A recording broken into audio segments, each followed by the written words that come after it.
Hello दोस्तों, Narayan Educare academy के platform पे आपका स्वागत है।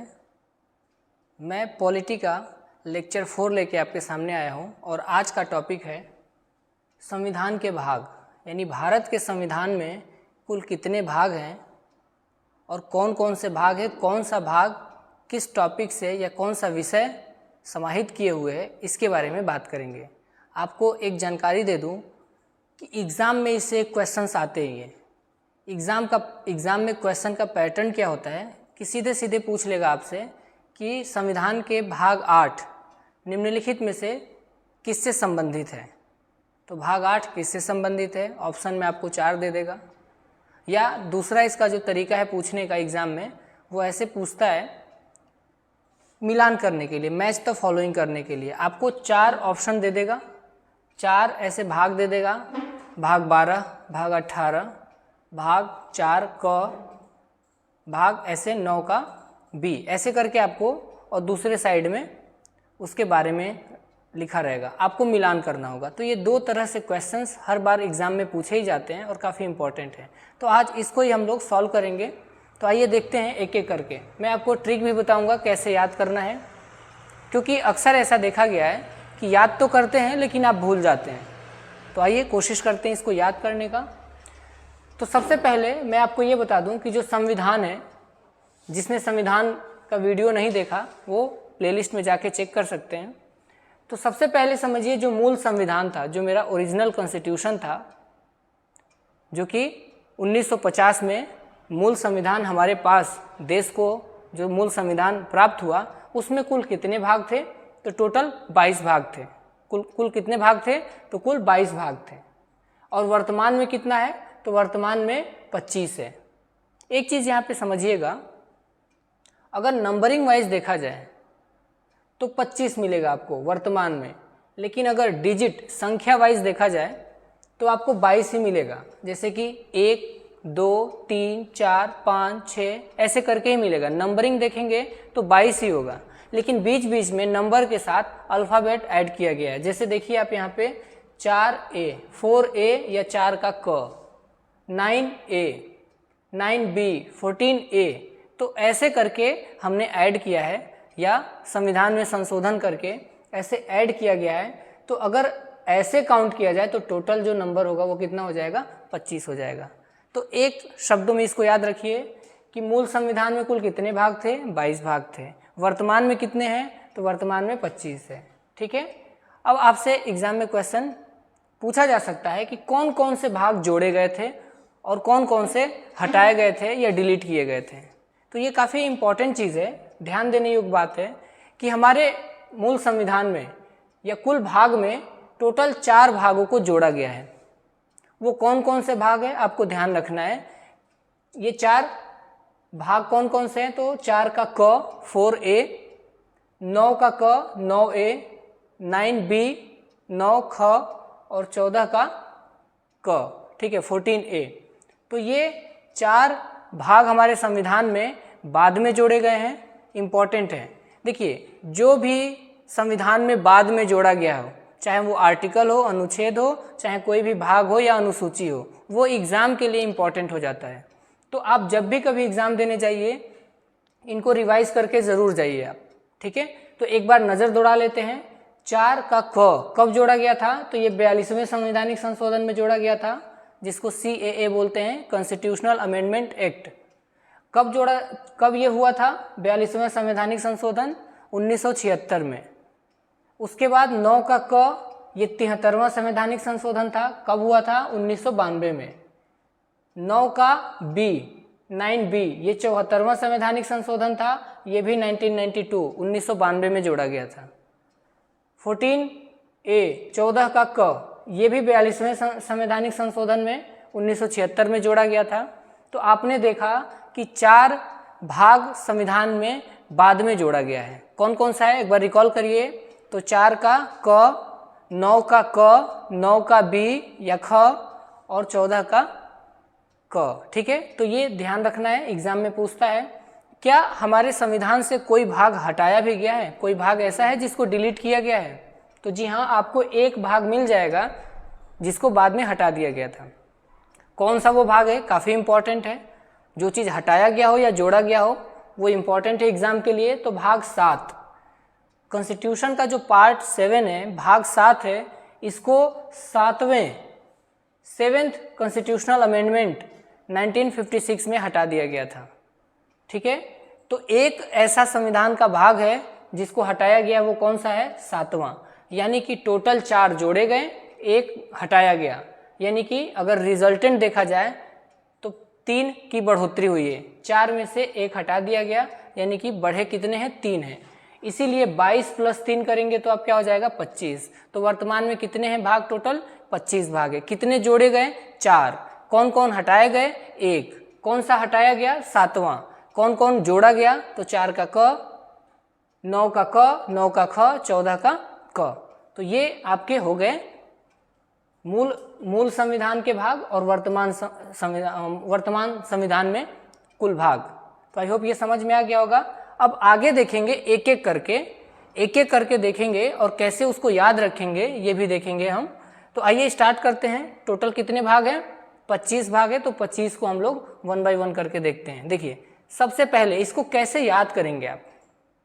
ऐसे 1 बाय 1 याद करना मुश्किल है, और याद भी कर ले जाएंगे तो आप भूल जाएंगे, आप भूल जाएंगे। ठीक है, तो देखिए भाग 1 में क्या है, अपना जो संविधान है, आपको पता ही है कि जो किताब होती है, कोई भी किताब सबसे पहले यूनिट में डिवाइड होता है।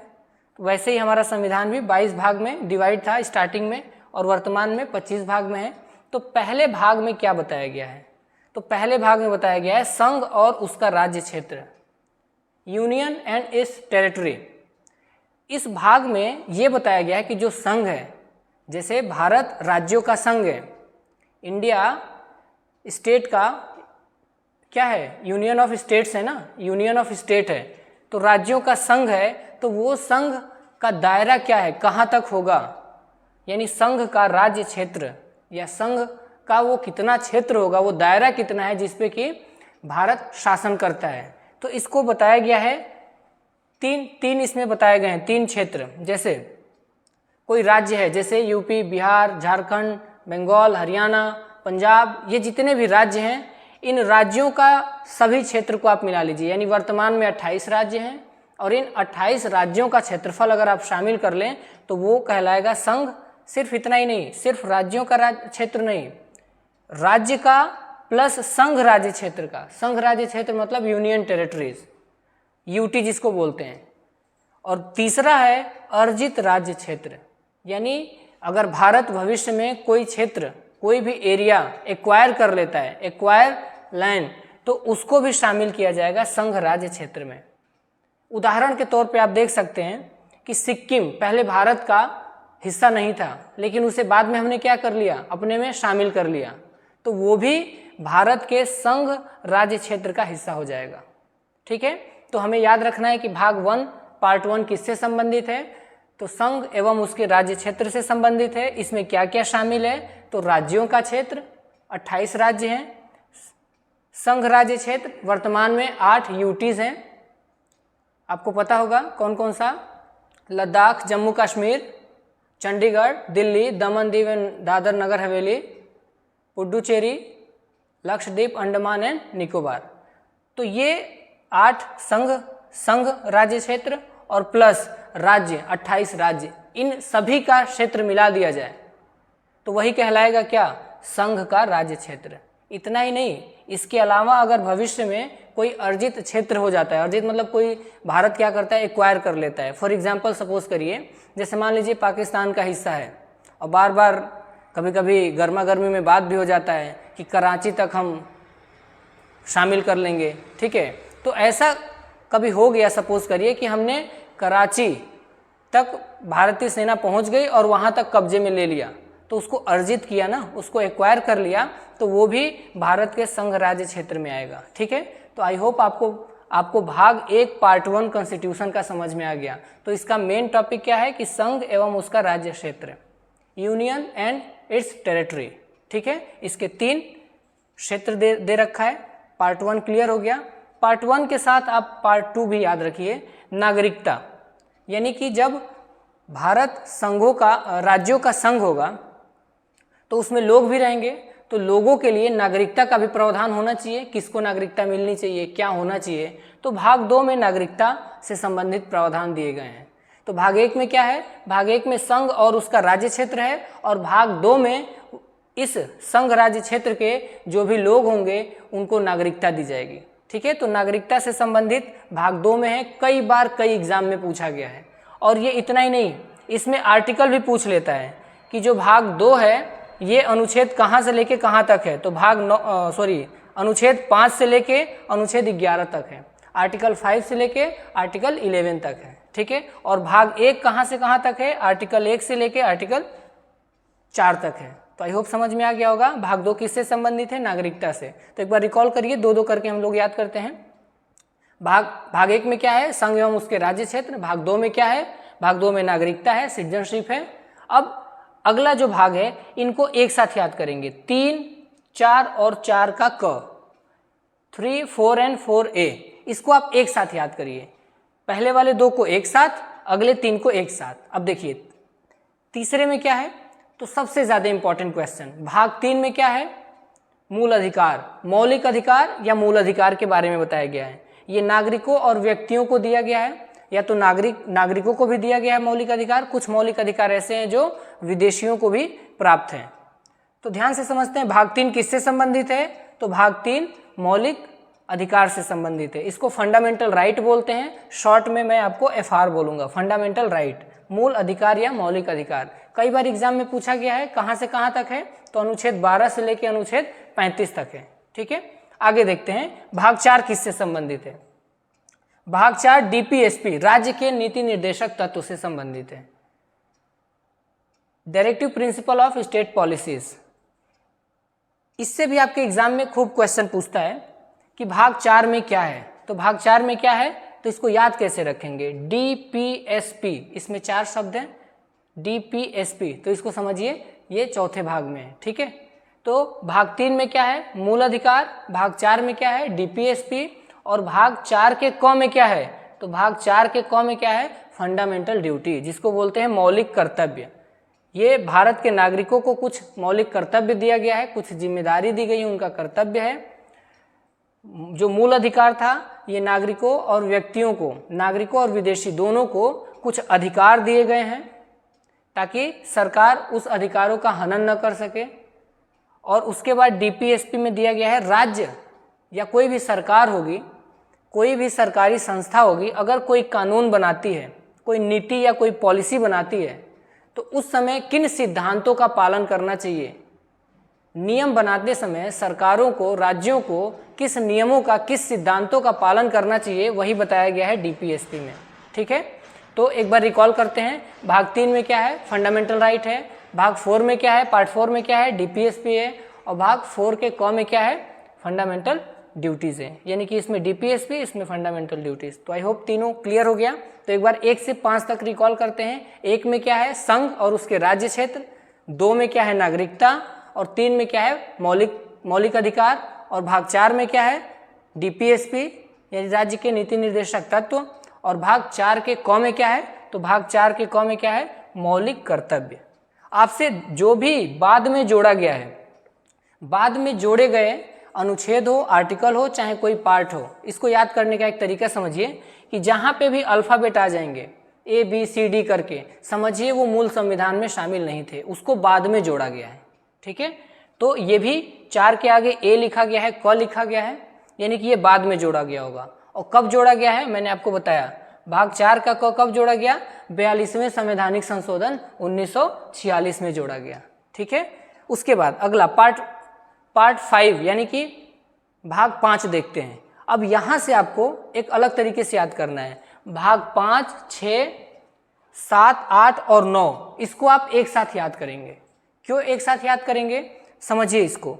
ये शासन करने वाले यूनिट के बारे में बताता है, यानी कि एक होगा संघ, 5वें में सबसे पहले क्या आता है, संघ। संघ का मतलब पूरा ये देश, केंद्र। तो सबसे बड़ा देश ही तो है, तो सबसे पहले क्या आ गया, देश आ गया, संघ। संघ के बाद कौन आता है, राज्य आता है, स्टेट आता है। उसके बाद आपको स्टेट के बारे में मिलेगा।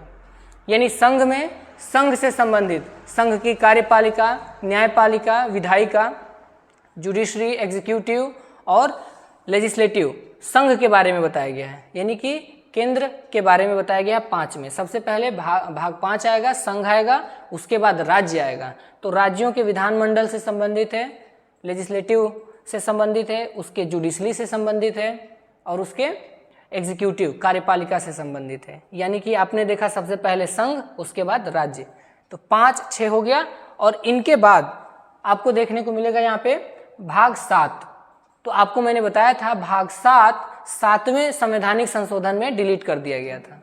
भाग 7 7वें संवैधानिक संशोधन 1956 में डिलीट कर दिया गया था। आखिर ये था क्या, किससे संबंधित है ये? कभी कभी एग्जाम में पूछ ले तो आप कैसे करेंगे इसको कि भाग 7 क्या है, किस विषय से संबंधित है? तो इसको एक शब्द में याद रखिएगा कि बी टाइप के जो राज्य थे, बी टाइप के जो स्टेट थे, उससे संबंधित है भाग 7। ठीक है, फिर इसको और थोड़ा डिटेल में समझते हैं। 1956 में आपको पता होगा स्टेट रीऑर्गेनाइजेशन एक्ट आया था, राज्य पुनर्गठन अधिनियम आया था 1956 में। उससे पहले 1950 जो हमारा मूल संविधान था, उस समय राज्यों का जो दर्जा था वो 4 प्रकार का था, part A, part B, part C, part D. यानी ए टाइप के राज्य, बी टाइप के राज्य, सी टाइप के राज्य और डी टाइप के राज्य। बाद में इन्हीं को हटा के, यही जो बी टाइप के राज्य थे, इनको हटा के बी टाइप के राज्य क्या थे? तो ये बड़ी बड़ी देशी रियासतें थी, प्रिंसली स्टेट्स थे। तो उनको हटा के नया पुनर्गठन किया गया था, राज्यों का रीऑर्गेनाइजेशन हुआ था। तो बी टाइप के जितने भी राज्य थे उसको हटा दिया गया। तो भाग 7 किससे संबंधित है? बी टाइप के राज्य से संबंधित है। ठीक है, तो आई होप समझ में आ गया होगा। ये कब हटाया गया? 1956 में। कौन सा संवैधानिक संशोधन था? 7वां। ठीक है, आगे देखते हैं भाग 8 में क्या है। जैसा कि आपने देखा संघ, संघ के बाद राज्य और राज्य के बाद एक 7 डिलीट कर दिया गया, तो अब उसको भूल जाइए। बट याद रखिएगा, भूलने का मतलब ये कि सीक्वेंस में भूल जाना है। तो भाग 5 में संघ, भाग 6 में राज्य और भाग 7 हट गया। अब 8वें में, भाग 8 में देखिए बहुत ज़्यादा क्वेश्चन में पूछा जाता है भाग 8 किससे संबंधित है? तो संघ, संघ के बाद राज्य और राज्य के बाद क्या आता है? संघ शासित प्रदेश, संघ शासित प्रदेश यानी यूटी, यूनियन टेरिटरी आता है। तो यूनियन टेरिटरी किससे संबंधित है? किस भाग से संबंधित है? 8, यानी संविधान के भाग 8 में आपको किस विषय पे चर्चा मिलेगा, किस विषय पे आपको मिलेगा? तो जितने भी यूनियन टेरिटरी हैं उसके बारे में आपको मिलेगा। इसका अनुच्छेद कौन सा है? 239 से लेके 242 तक। जैसे दिल्ली हो गया, तो दिल्ली में आपको पता ही है कि दिल्ली में विधानसभा है, पुडुचेरी में विधानसभा है। तो क्या इनके प्रावधान है? कब वहाँ पे विधानसभा लागू किया गया, दिल्ली को कब केंद्र शासित बनाया गया? तो इनसे संबंधित आपको भाग 8 में मिलेगा। ठीक है, नेक्स्ट देखते हैं भाग 9। भाग 9 में है पंचायत। जैसे कि मैंने आपको बताया कि त्रिस्तरीय सरकार होता है, त्रिस्तरीय शासन व्यवस्था है हमारे भारत में। तो त्रिस्तरीय का मतलब क्या? 3 टायर। 3 टायर मतलब कि केंद्र पे संघ, केंद्र सरकार संघ, स्टेट लेवल पे राज्य सरकार, और इसके बाद पंचायत, गांव लेवल पे पंचायत होंगे और शहरों में नगर पालिका होगा। तो ये भाग 9 किससे संबंधित है? तो पंचायत से संबंधित है, पंचायत। और ये पंचायत किस अनुच्छेद में है? तो 243 में आपको मिल जाएगा। 243 ए से लेके ओ तक। इसको मैं क्लास में कैसे याद कराया था? एजा से लेके ओइजा तक।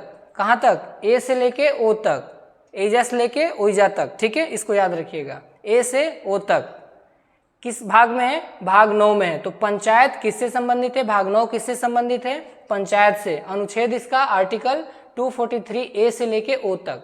ओके, आगे देखते हैं। इसी के बाद भाग 9 ए, इसी के आगे आपको 9 में एक और भाग जोड़ा गया जिसका नाम है 9A, और बाद में जोड़ा गया है, इंपॉर्टेंट है। कब जोड़ा गया है ये आपको समझना है।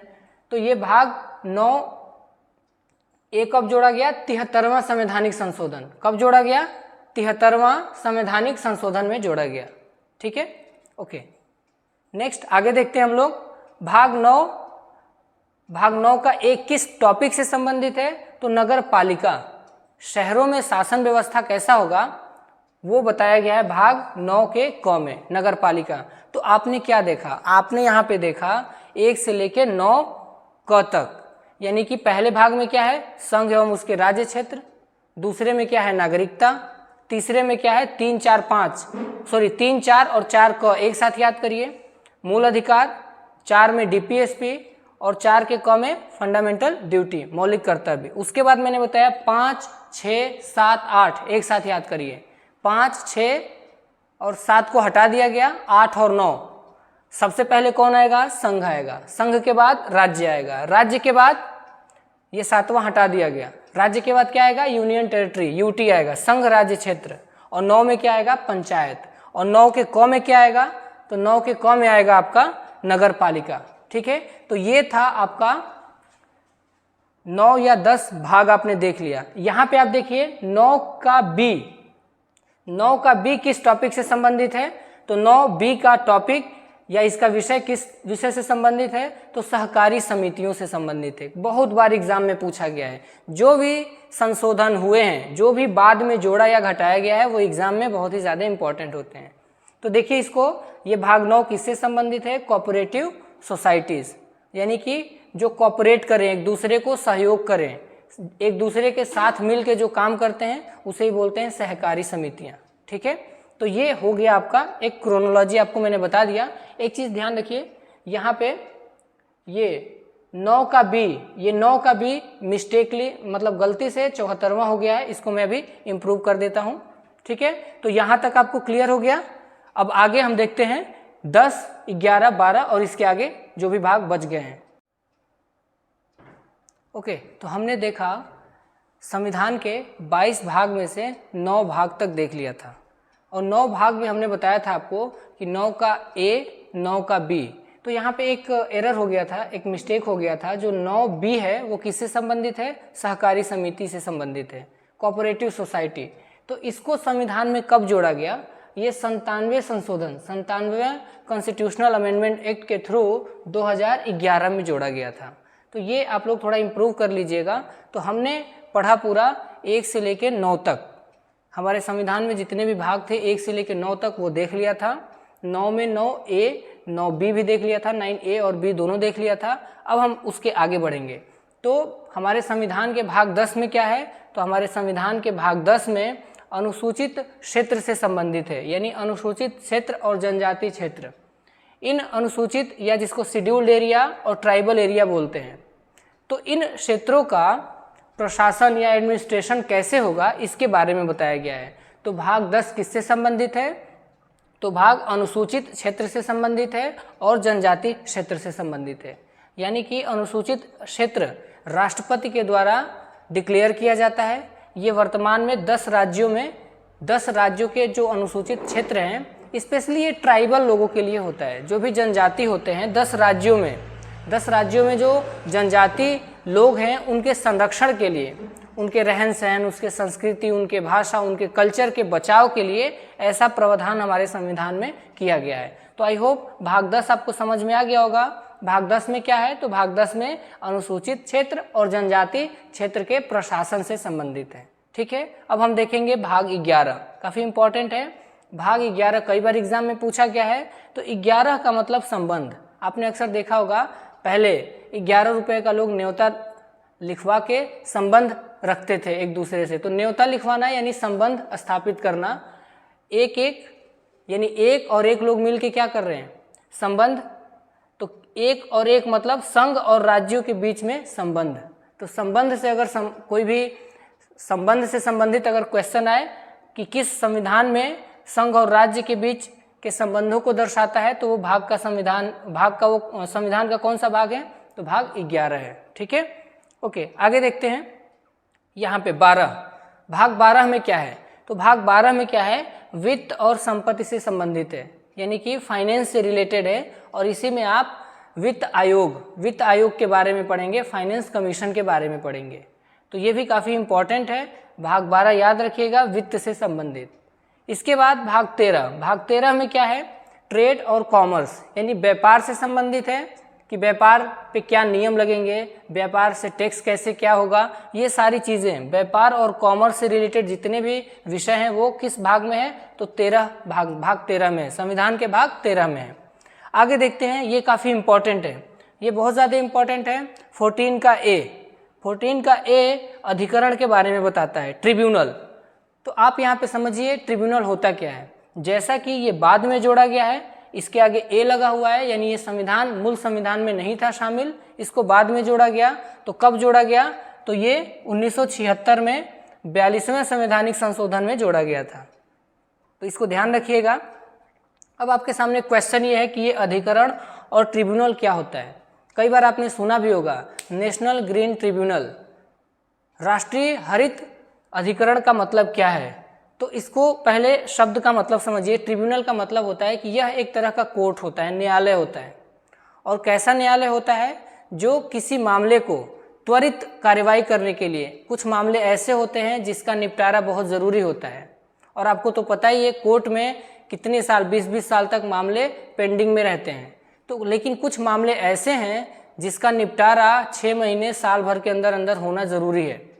तो ऐसे मामलों के लिए, ऐसे कुछ स्पेशल मामलों के लिए अलग से ट्रिब्यूनल या अधिकरण का गठन किया जाता है। यानी ये होता एक तरह का न्यायालय ही है। और इस न्यायालय का काम क्या है कि कुछ पर्टिकुलर मामलों का त्वरित जल्दी से निपटारा के लिए कोर्ट का गठन किया जाए, तो वो होता है ट्रिब्यूनल। ठीक है। जैसे कि हरित ट्रिब्यूनल, यानी कि राष्ट्रीय हरित ट्रिब्यूनल का मतलब हो गया कि जितने भी देश में पर्यावरण से संबंधित मामले हैं, उन मामलों को तुरंत निपटाने के लिए नेशनल ग्रीन ट्रिब्यूनल का स्थापना किया गया। ठीक है। कब किया गया था? 2010 में। नेशनल ग्रीन ट्रिब्यूनल का स्थापना कब हुआ था? 2010 में। कई बार कई एग्जाम में पूछा गया है। तो सिंपल से समझिए ट्रिब्यूनल क्या होता है। किसी पर्टिकुलर मामले के त्वरित या जल्दी से निपटारे के लिए जो कोर्ट बनाया जाता है, उसी कोर्ट को क्या बोलते हैं? ट्रिब्यूनल बोलते हैं। तो ये क्लियर हो गया। आगे देखते हैं हम लोग। 15 में क्या है? भाग 15 में निर्वाचन, इलेक्शन कमीशन, चुनाव आयोग से संबंधित है। तो संविधान के भाग 15 में क्या है? निर्वाचन से संबंधित है। और कई बार एग्जाम में पूछा गया क्वेश्चन है ये। अगला इंपॉर्टेंट है टॉपिक ये बहुत ज़्यादा इंपॉर्टेंट नहीं है। 16 आपके एग्जाम में 9 के बराबर पूछा गया है। लेकिन आप जान लीजिए भाग 16 में क्या है।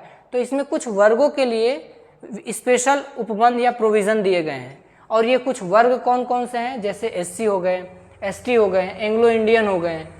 कुछ आयोग हो गया, जैसे पिछड़ा आयोग आपने देखा होगा। SC ST को लोकसभा में आरक्षण मिलना चाहिए, कितनी सीटों पे आरक्षण होना चाहिए, इससे संबंधित है।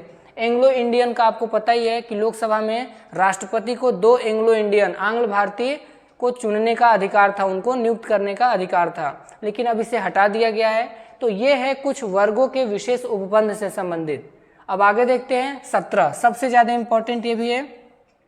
भाग 17 में क्या है? तो भाग 17 में राजभाषा है। राजभाषा का मतलब ऑफिशियल लैंग्वेज। ऑफिशियल लैंग्वेज का मतलब होता है कि किसी ऑफिस में कौन सा काम किस भाषा में किया जाना चाहिए। जैसे अलग अलग ऑफिस है, जैसे हाई कोर्ट हो गया, सुप्रीम कोर्ट हो गया। तो सुप्रीम कोर्ट अपने भाषा, अपने ऑफिस यानी सुप्रीम कोर्ट या हाई कोर्ट अपने भाषा को क्या माने हैं? स्पेशली सुप्रीम कोर्ट तो इंग्लिश भाषा को उसने ऑफिशियल लैंग्वेज माना है। ठीक है। ऐसे ही हर एक राज्यों का अपना एक ऑफिशियल लैंग्वेज होता है। यानी कि अगर यूपी में उर्दू और हिंदी ऑफिशियल लैंग्वेज है, इसका मतलब कि आप किसी भी ऑफिस में जाएंगे यूपी में, तो आपको इन 2 भाषा में जितने भी डॉक्यूमेंट्स होंगे, जितने भी दस्तावेज होंगे, जितने भी रिकॉर्ड होंगे, इन 2 भाषा में आपको मिलना ही मिलना है। जो भी ऑफिस में काम होगा वो हिंदी और उर्दू में लिखा रहेगा। ऑफिशियल लैंग्वेज का मतलब ये होता है। तो अगर देश में इस राजभाषा में या भाग 17 में आपको पता है कितने भाषाओं को सूचित किया गया, कितने सूचीबद्ध किया गया है, तो 22 भाषा हमारे देश के राजभाषा है। 22 भाषाओं को राजभाषा घोषित किया गया है। ठीक है। तो इसको ध्यान से समझिएगा, ये ऑफिशियल लैंग्वेज है, न कि देश का भाषा। लैंग्वेज ऑफ कंट्री कोई नहीं है, ये बस ऑफिस में काम करने वाले भाषा के बारे में बताया गया है। आगे देखते हैं इमरजेंसी। इमरजेंसी किस पार्ट में है, किस भाग में है? तो 18वें भाग में है। काफ़ी इंपॉर्टेंट है। 18 भाग में क्या है? इमरजेंसी। इसको याद कैसे रखेंगे? जैसे देखिए 18 साल की जो एज होती है लड़कियों के लिए, वो किस लिए होती है? 18 मिनिमम शादी की एज होती है। यानी जैसे ही 18 साल पूरा होता है लड़कियों के लिए इमरजेंसी यानी कि आपातकाल लग जाता है। अब उनके ऊपर तलवार लटकने लगती है कि अब शादी कभी भी की जा सकती है। तो ये इमरजेंसी याद रखिएगा। 18 मतलब आपातकाल, लड़कियों के लिए इमरजेंसी, उसमें शादी। तो इसको इस तरीके से याद कर सकते हैं। 19 में क्या है, प्रकीर्णन। प्रकीर्णन का मतलब होता है मिश्रण, मिसलेनियस, अलग अलग चीज़ों की चीज़ें यहाँ पे लाके भर दी गई है। मिसलेनियस है, क्या क्या है, जैसे लाभ के पद से संबंधित है कि अगर कोई भी एमपी हो, कोई भी सांसद हो, तो वो सांसद अगर लाभ के पद पे है तो उसको उसका पद खाली माना जाएगा। आगे हम लोग पढ़ेंगे इसके बारे में। कुछ राजाओं को इसमें अधिकार दिया गया था, पहले जो राजा वगैरह होते थे तो उनको कुछ प्रीवी पर्स जैसी चीज़ों का अधिकार मिला था जो कि हटा दिया गया। ये सब इसी मिसलेनियस में आपको मिलता है। इसके बाद अगला जो है भाग 20, काफ़ी ज़्यादा इंपॉर्टेंट है। भाग 20 में बताया गया है संविधान संशोधन। आपसे पूछता है कि संविधान के किस भाग में संवैधानिक संशोधन करने का प्रावधान है, तो भाग 20 में। इसमें एक ही अनुच्छेद है, एक ही आर्टिकल है, 368। यानी कि ये अनुच्छेद 368 संसद को यह अधिकार देता है कि आप संविधान में क्या कर सकते हैं, बदलाव कर सकते हैं, उसमें अमेंडमेंट कर सकते हैं, उसमें चेंजेस कर सकते हैं। तो संसद संविधान में जो भी चेंज करती है किस अनुच्छेद के तहत करती है, तो आर्टिकल 368 के तहत। ये किस भाग में है, तो भाग 22 में है। इसके बाद भाग 21 देख लीजिए। भाग 21 में अस्थायी कुछ टेम्पररी प्रोविजंस हैं। जैसे कि आपको पता है कि जम्मू कश्मीर से संबंधित जो मामला था 370, ये इसी भाग में था। तो अगर आपसे एग्जाम में पूछ ले कि जम्मू कश्मीर जो 370 का मामला था या अनुच्छेद 370 था, वो किस अनुच्छेद में, किस संविधान के किस भाग में था, तो 21 भाग में था। देखिए यहाँ पे एक शब्द लिखा गया है अस्थायी, टेम्पररी प्रोविजन। इसका मतलब जब गृह मंत्रालय, हमारे जो सरकार है, इसी अस्थायी शब्द को आधार बना के आर्टिकल 370 हटाइए कि ये प्रावधान तो अस्थायी था, मतलब कि परमानेंट नहीं था, टेम्पररी था, तो इसको आधार बनाया गया और 370 को हटाया गया। तो इसमें ध्यान रखिएगा ये सब अस्थायी मामले हैं। अगला लास्ट और अंतिम, संक्षिप्त कुछ नाम दिए गए हैं। जैसे इस संविधान का नाम हमारे भारत का संविधान, यानी संविधान अगर जहाँ भी आएगा उसका पूरा नाम क्या है, भारत का संविधान। तो आई होप आपको ये 22 भाषा के बारे में समझ में आ गया होगा। और इस 22 भाषा से हर बार कोई ना कोई एग्जाम में क्वेश्चंस आ ही जाता है, ठीक है। तो एक बार रिकॉल कर लेते हैं। भाग 1 में क्या था, भाग 1 में क्या था, संघ था। भाग 2 में क्या था, नागरिकता। एक साथ याद हो गया। उसके बाद मैंने बोला था 3 एक साथ याद करिए, कौन कौन। भाग 3 मौलिक अधिकार, भाग 4 डीपीएसपी और भाग 4 का क मूल कर्तव्य, फंडामेंटल ड्यूटी, मूल कर्तव्य। अब इसके बाद मैंने बताया था 5, 6, 7, 8 और 9 एक साथ याद करना है। तो भाग 5 में क्या है, सबसे पहले संघ आएगा, संघ मतलब कि केंद्र। उसके बाद राज्य, और राज्य के बाद भाग 7 को 7वें संवैधानिक संशोधन में हटा दिया गया था, तो 7 को हटा दिया गया। इसमें क्या था, टाइप बी टाइप के राज्यों के बारे में दिया गया है, हटा दिया।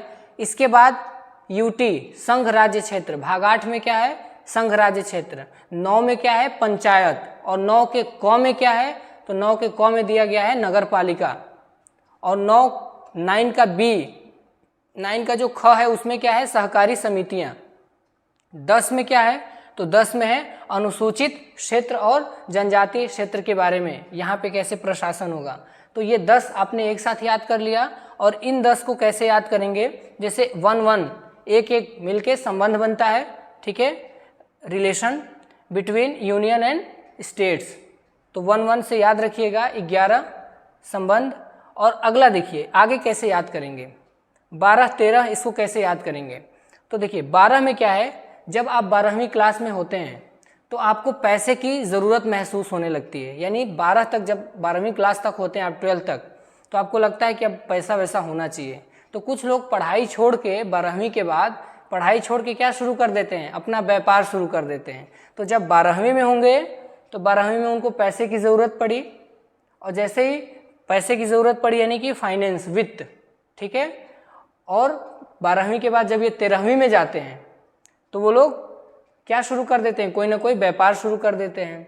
अगर ये व्यापार करते करते इनको लगता है कि अब व्यापार से काम नहीं चलेगा, तो फिर व्यापार के बाद ये लोग नौकरी की तलाश में आ जाते हैं, ठीक है। तो इसके बाद भाग 14 में क्या है, नौकरी से सेवाएं हैं। भाग 14 में 14 में क्या है, सिर्फ 14 में देखा जाए तो 14 में है सेवाएं, यानी कि सिविल सर्विसेज से संबंधित हैं। कुछ संघ की सेवाएं हैं और कुछ जिसको अखिल ऑल इंडिया सर्विसेज बोलते हैं, आईएएस होते हैं, आईपीएस होते हैं और आईएफएस होते हैं। तो ये कुछ सर्विसेज के बारे में है, सेवाओं के बारे में है 14। और 14A में जो दिया गया है वो अधिकरण या ट्रिब्यूनल के बारे में है। और 15 में क्या है, निर्वाचन। 15 में क्या है, निर्वाचन। तो एक बार इसको और रिकॉल कर लेते हैं फटाफट। 12वीं में जब होते हैं तो आपको पैसे की ज़रूरत महसूस होती है, फिर आप 13वीं में जाते हैं तो पढ़ाई लिखाई छोड़ के आप ट्रेड या व्यापार शुरू कर देते हैं। जब लगता है कि व्यापार से बहुत फ़ायदा वायदा नहीं हो रहा है तो आपको रियलाइज़ होता है कि मैंने तो पढ़ाई छोड़ दिया, अब मुझे नौकरी की तैयारी करनी चाहिए। तो फिर आप क्या करते हैं, सेवाओं की तरफ बढ़ते हैं, आईएएस पीसीएस की तैयारी करना शुरू कर देते हैं। तो भाग 14 में यानी कि 12, 13, 14, ठीक है। और उसके बाद 14A किससे संबंधित है, तो ट्रिब्यूनल से संबंधित है। इसके बाद 15 में निर्वाचन, 16 में कुछ स्पेशल वर्गों के लिए उपबंध है, 17 याद रखिएगा, 17 में क्या है, राजभाषा है। और 18 लड़कियों के लिए इमरजेंसी कब लग जाता है, 18 साल की उम्र पे। तो 18 में क्या है, इमरजेंसी है। इसके बाद ये सब इम्पॉर्टेंट नहीं है, इम्पॉर्टेंट ये वाला है 20 वाला। 20 याद रखिएगा कि संवैधानिक संशोधन संविधान के किस भाग में है, तो भाग 20 में है। 21 में कुछ अस्थायी टेम्पररी प्रोविज़न है, जैसे 370 जम्मू कश्मीर का जो स्पेशल दर्जा था। और 22 में क्या है, संक्षिप्त नाम दिया गया है। तो ये था आज का पूरा टॉपिक आपका। संविधान, भारत के संविधान में कुल कितने भाग हैं और उनका विषय क्या है, उनका टॉपिक क्या है, उनका हेडिंग क्या है। ये टोटल 22 भाग थे। आप इसको एक बार रिवाइज करिए, फिर मिलते हैं नेक्स्ट वीडियो में। Thank you.